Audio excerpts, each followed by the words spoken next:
السلام عليكم طلاب، شلونكم؟ شلون الصحة؟ تعالوا حبايبي راح اشرح لكم المبرهنة السابعة بطريقة فهم مو طريقة حفظ.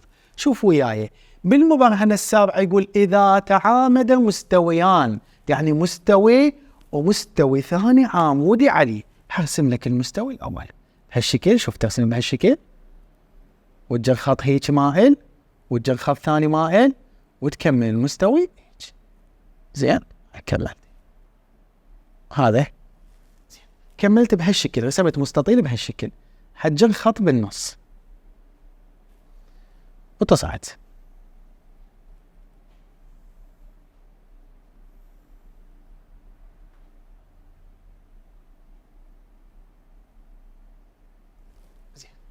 هسه ذني مستويات اثنين، هاي المستوي بالقاع والمستوي العامودي عليه. شنو يعني مستوي؟ يعني عرض مستوي. زين هسه هنا هذا المستوي اسميه اكس، وهذا المستوي ايش اسميه؟ اسميه واي. اذا تعامد مستويان، اول ما نبدي اكس عامودي على واي، المستوي اخلي له قوس بهالشكل. زين هذا مستوي تخلي قوس، يعني مستوي اكس عامودي، هاي معناه عامودي على المستوي واي، فارزي. زين شنو الربط بين المستوي اكس والمستوي واي؟ استاذ هاي المنطقة، هاي المنطقة، هذا الخط المستقيم، هذا ايش راح اسميه؟ حسميه المستقيم اي بي. فهنا المستوي اكس تقاطع المستوي واي، يتقاطع ويا واي المنطقة المشتركة من هي؟ المستقيم اي بي. ويا استاذ علي لابد انت فاهم حتى الطالب يعني يكون مضبط الوضعية، فاني اشرح بالك يمي حضر ورقة وقلم. اذا تعامد مستويان، مستوي بالقاع ومستوي عامودي عليه، المستوي الاول سميته اكس والمستوي الثاني واي. قال اذا تعامد، شنو تعامد؟ اكس هاي علامة العامودي، عامودي على واي، مستوي اكس عامودي على المستوى واي، خلصت. هسه المستوي اكس يتقاطع وي واي، المنطقة المشتركة من هي المستقيم اي بي. هاي اي بي خليت فوقها خط مستقيم، معناه هذا مستقيم، خلصت. يقول فالمستقيم المرسوم في احدهما، حجي ارسم مستقيم احدهما، حرسم مستقيم لو بهذا البالقاع لو بهذا اللي عامودي، حرسمه بالعامودي على وفق المنهج. رسمت المستقيم سيدي. زين هذا المستقيم سيدي. يقول فالمستقيم المرسوم في احدهما، السيدي وين رسمته؟ يلا يا بطل وين رسمته؟ بالواي. فالسيدي المستقيم سيدي محتوى بالمستوي واي. بعد فالمستقيم المرسوم في احدهما والعامودي على اليمين على مستقيم التقاطع، يعني السيدي عامودي على اليمين استاذ على مستقيم التقاطع، عامودي على ايدي، والعامودي على مستقيم التقاطع يكون عاموديا. وكلمة يكون حيبدي المطلوب اثباته. هسه هذه كتبتها شنو يا استاذ؟ هاي المعطيات. عيدها استاذ للمعطيات، اعيد المعطيات يعني معطى بمنطوق المبرهنة يا حبايبي. يقول اذا تعامد مستويان، المستوي اسمه اكس هذا عامودي على المستوي واي.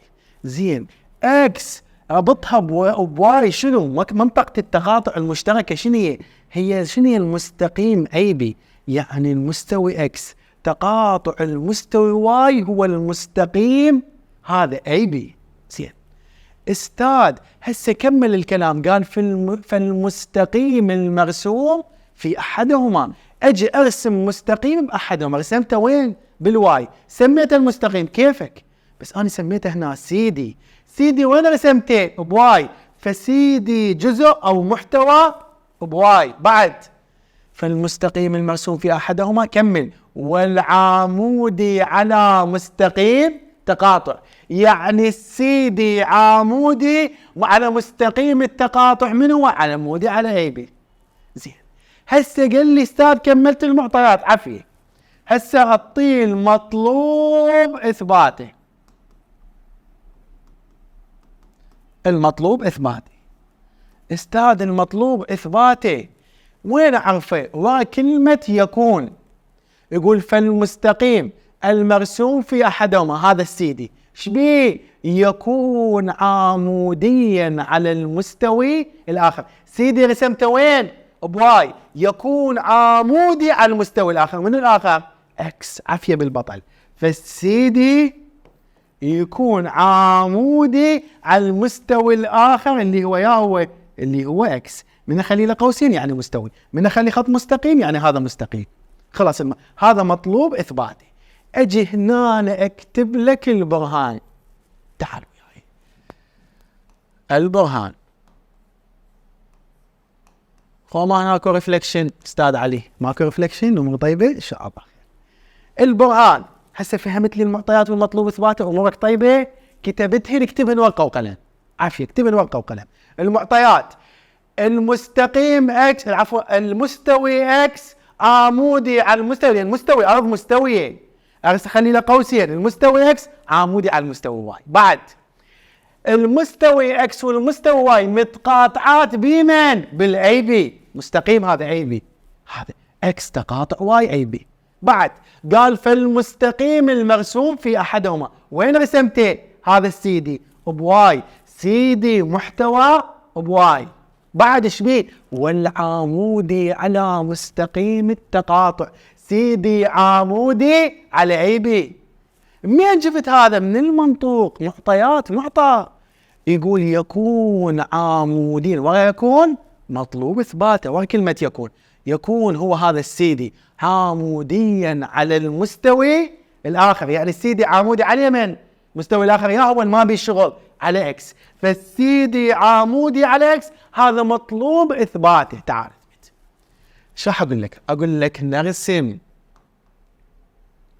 في المستوي اكس، نرسم بالمستوي اكس المستقيم بابا وياي. شو احسن؟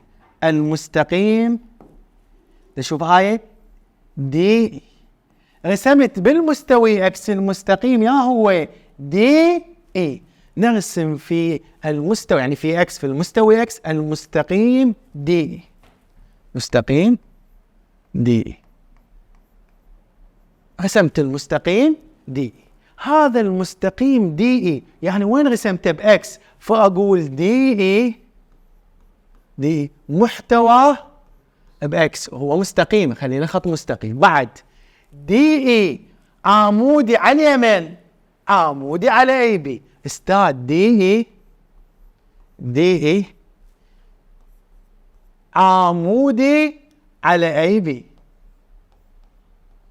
دي اي عمودي على من استاذ؟ دي اي عمودي على من؟ عمودي على اي، عمودي على اي بي، عمودي على اي بي. باوع رسمت دي اي محتوى باكس، وهذا الدي اي عمودي على اي بي. ليش استاذ؟ شنو السبب؟ السبب خلينا نكتبه هنا.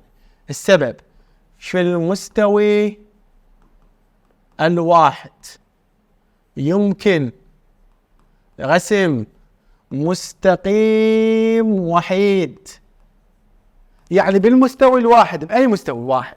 هذا مستوي، هذا أقصد على الأكس. في المستوي الواحد أي مستوي يمكن رسم مستقيم وحيد. من هو؟ هذا الدي اي. يمكن رسم مستقيم وحيد عمودي على مستقيم، عمودي على مستقيم فيه من نقطة معلومة. عمودي على مستقيم فيه من نقطة معلومة. عمودي على مستقيم، بس عدلها، عمودي على مستقيم فيه من نقطة معلومة. يعني بالمستوى الواحد اقدر ارسم مستقيم وحيد اللي هو دي اي. ايش بيه هذا الدي اي؟ عمودي على مستقيم فيه، يعني دي مشترك هنا، فيه من نقطة معلومة. من هي الدي؟ هي النقطة المعلومة. زين، هسه قلت الدي اي جزء من اكس، والدي اي عمودي على اي بي. بالمعطيات ايش قايلاني؟ السي دي جزء من واي، والسي دي عامودي، السي دي عامودي على اي بي. شنو معناها؟ مدى افتهمك باوع وياي.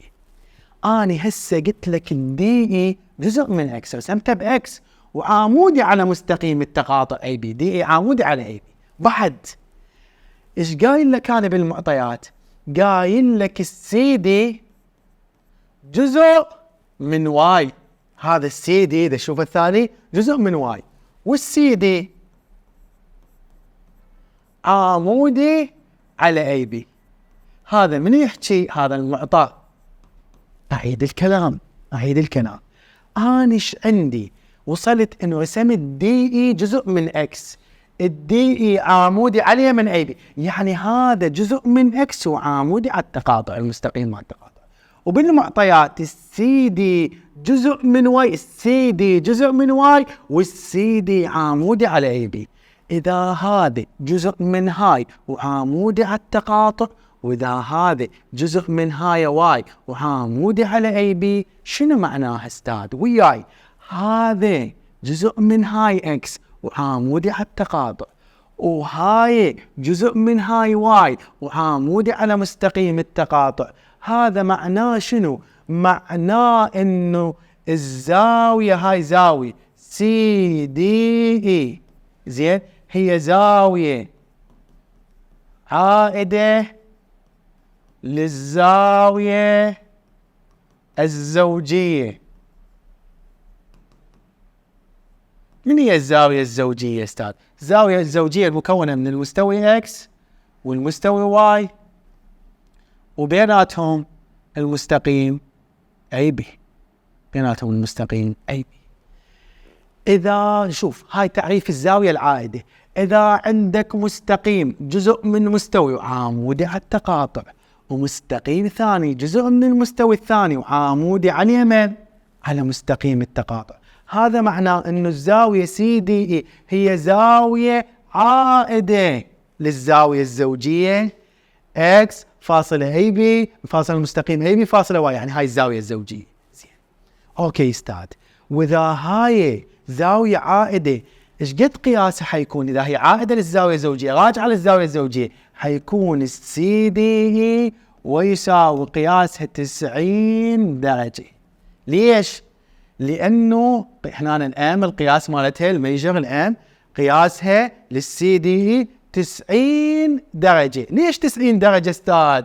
لانه السبب قياس الزاوية العائدة يساوي قياس الزاوية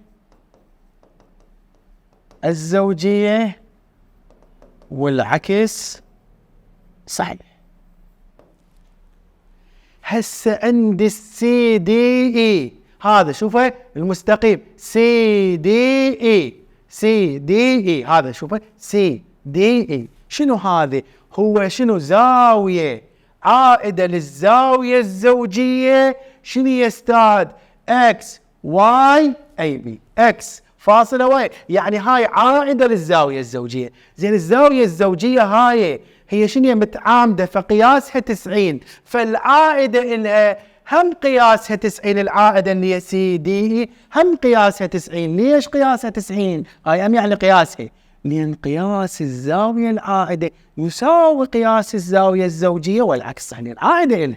زين هسه استاذ هذه السي دي اي قلت قياسها 90 درجة، إذا كان قياس 90 درجة أقدر أقول السي دي عامودي على الدي اي، هذا السي دي عامودي على الدي اي لأن قياسهم 90 درجة.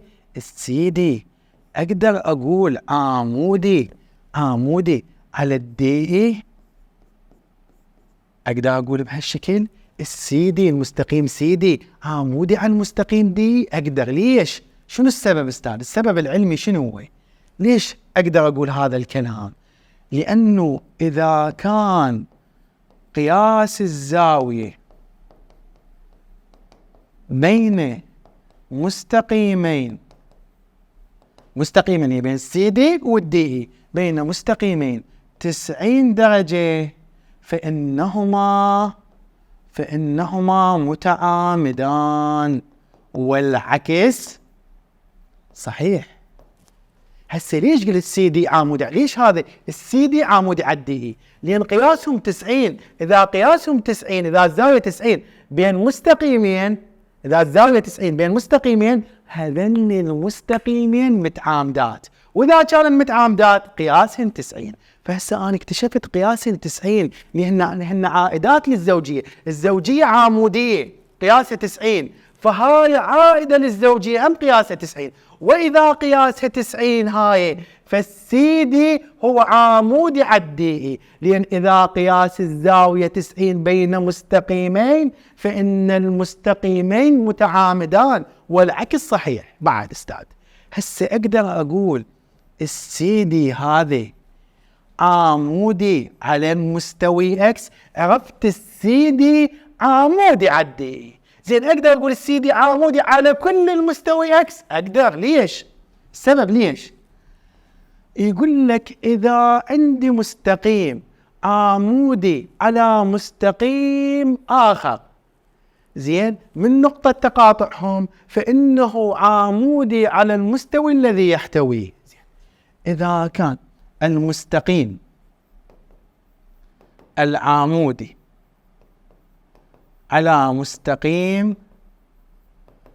المستقيم العامودي اللي هو هذا السي دي عامودي على مستقيم آخر من نقطة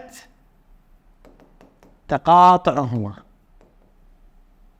المستقيم العامودي على مستقيم آخر من نقطة تقاطعهما، فإنه عامودي على المستوي الذي يحويه.